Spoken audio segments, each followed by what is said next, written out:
mà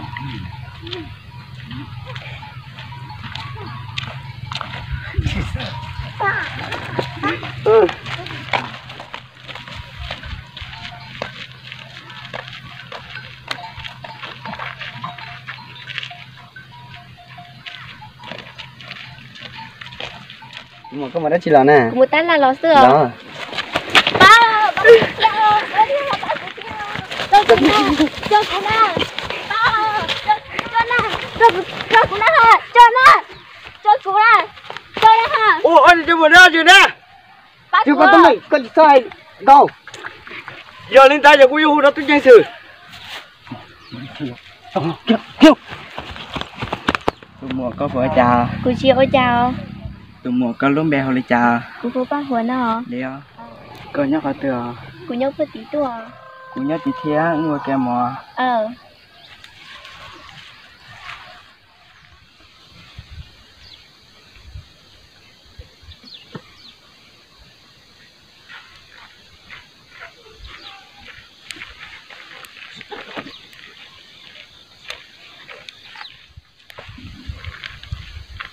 nổ nhắc ăn được con luôn về đi chào mua cái xé nó đó em có cho các bác của chưa chào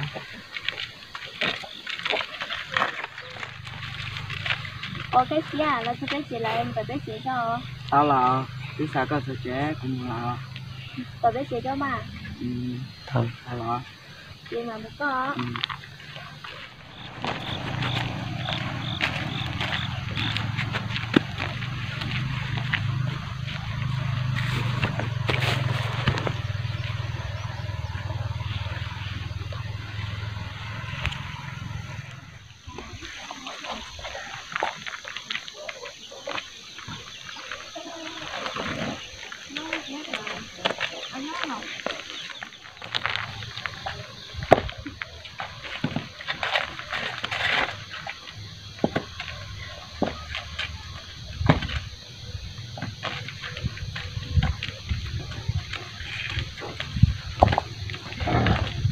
ô nhau chơi lo mà chanh nói cũng một giờ lo cũng phải đắt hơn coi nhớ phải hỏi rồi đừng có hay ngờ có bộ khổng cũng thải à cũng không mà yêu một nó là một mà đi mà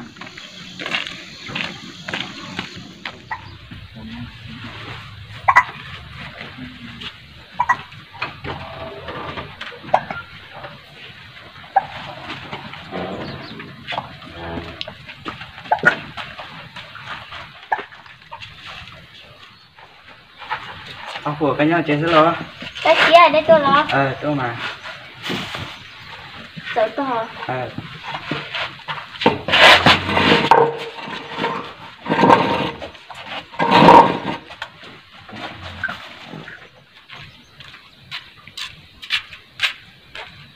tụi này tôi nét tôi là tôi mà nét tôi này nét hồ ly trà thế nét nhẹ nét tí hồ ly trà cũng luôn bè hoa chanh nào phụ chung bán nào luôn bè hoa các xe này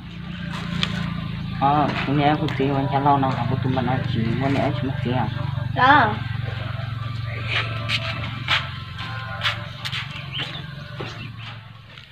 đời cũng một cha có phù tôi nhớ là lý do mà tôi đùa chị muốn nét hoa tua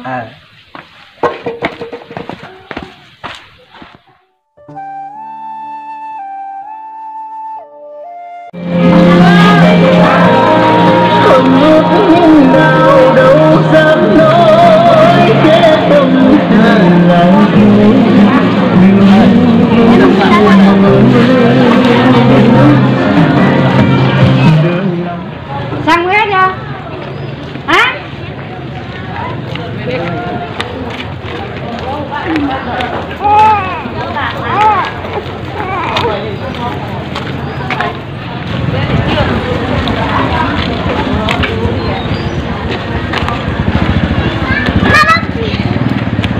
phải hành gì cái xía này của tôi một chèo một chứ mà đặt cái đầu tiên không nhỉ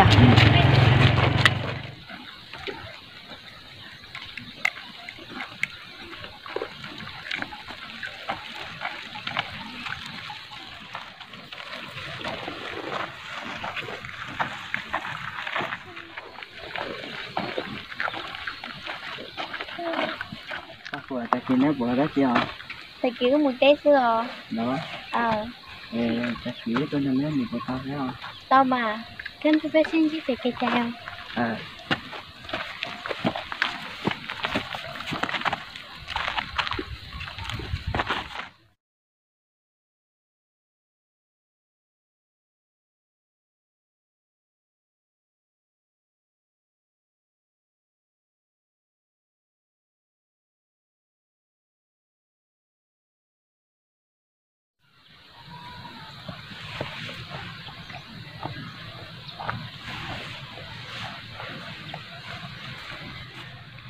Chà, tao nói chứ còn gạt tôi nè.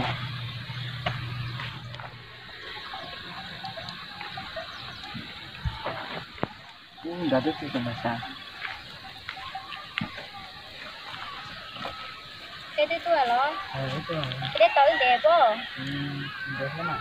Cái bếp mua.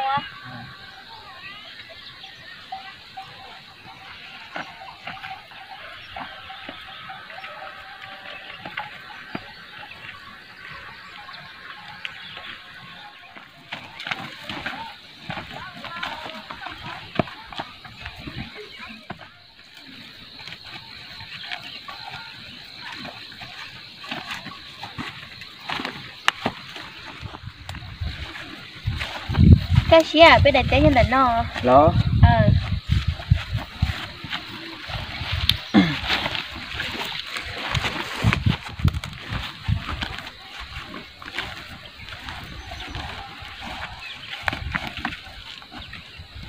Bác hồ mới có đất được, bác thấy luôn.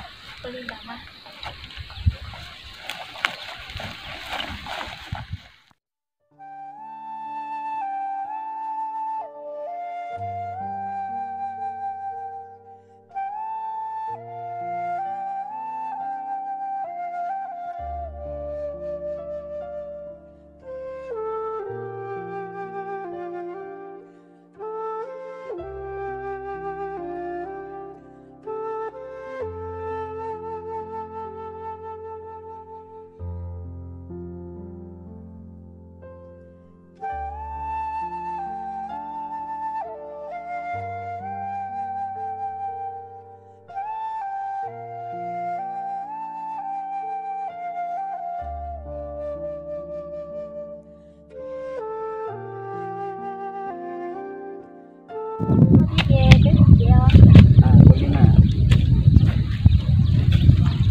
Sao? Cho này cũng một lời nhưng tôi phải bé theo. Tôi đi mới rồi nè. Chỉ là hơi khó đây tôi có mở một chiều. Bên thầy, sao phải nhắc gì nữa cái nào? Lông trẻ nè. Cái gì là trẻ à?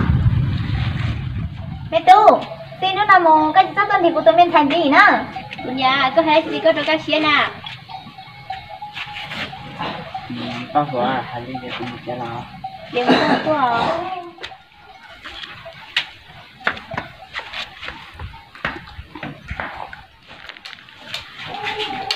Cái gì? Cái chị hay có tôi bên thầy hả? Ồ, lý rõ. Minh Sai, nó có nếu chỉ hay có sọ.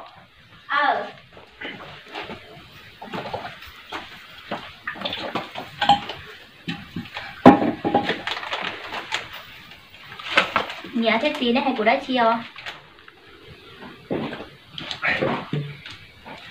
Minh Sai, có nếu hành linh đặt cho con rồi. Gì không nó, có chỉ so muốn chi tụt tụt không lan đã rồi. Như thế tí, ôi trời nên hơi chụp bố cũng chỉ cái xe là nó.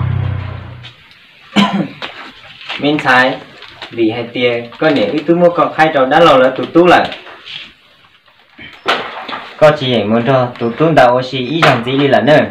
Do có chạy muốn cho tụt tụt đã oxy ý rằng thế gì, có in chỉ cho ước tụi Minh Sai đi là nữa. Vậy thế gì, tôi chỉ nhớ là từ tuổi của chị cả mùi vô à. Bên thải, tôi cái chiều lấy các chữ hai sức làm à. Ta là tụi mẹ tu giờ ít chế đừng đơn nu, có một giờ là lấy nu là cho bát tao có chữ tao giá lọ. Cái chi muốn ba can thu đã là tụi mẹ tu giờ tôi sẽ có. Yeah.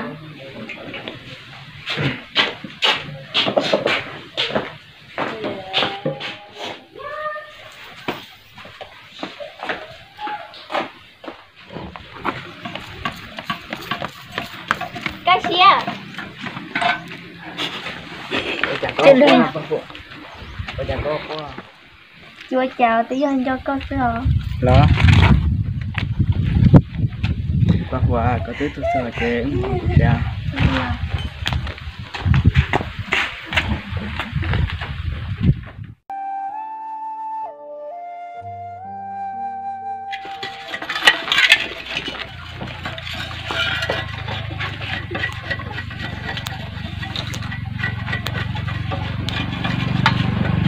Ô, nhớ chế là nhớ lò. Ô, có tôi là mày tu. Tôi à. Ô, tôi là chế mày tu. Có chế. Có cái này. Có chế mày tu. Rồi mày tu. Tôi là mẹ tu. Tôi mà. Cô.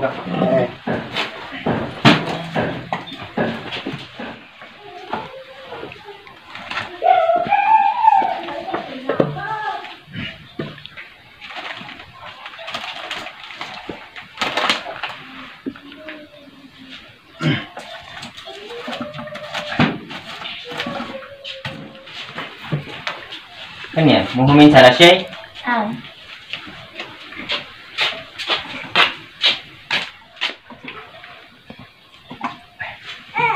Lại mấy cái lưỡi dính à, mày tu. Cuốn này chỉ lá, cái lò cuốn chỉ lá, cuốn chỉ lá. Mày tu anh nói nhà này cái gì này nhớ trong bỏ. Bên nhớ trong xưa là lò.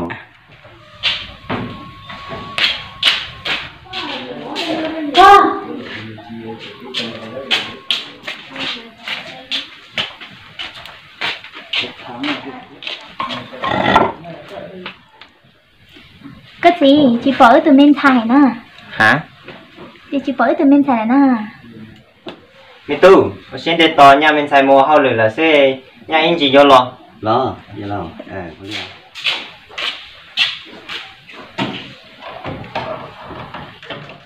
Phá rồi. Chị bỏ từ bên thải là đi nè. Xe tên giọng đàn chua hả sứ xe tao mà hay cắt tiếng mình nhớ.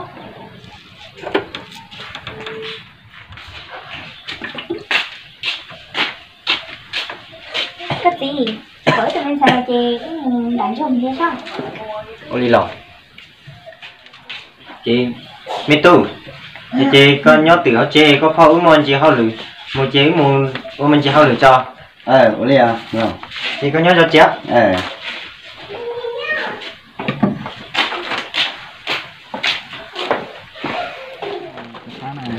Chị sát theo nó lời gì không mà. Người ta có một cái nào nó sao?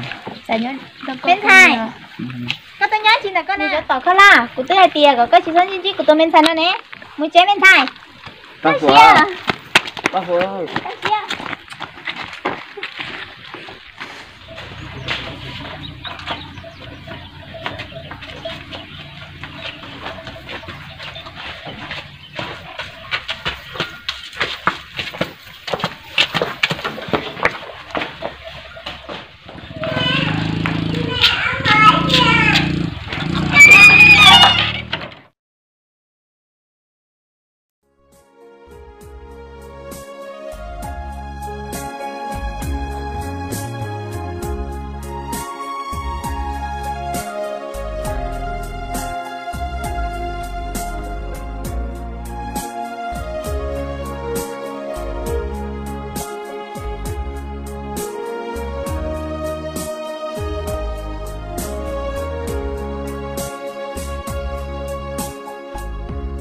sa po ko sa po i plin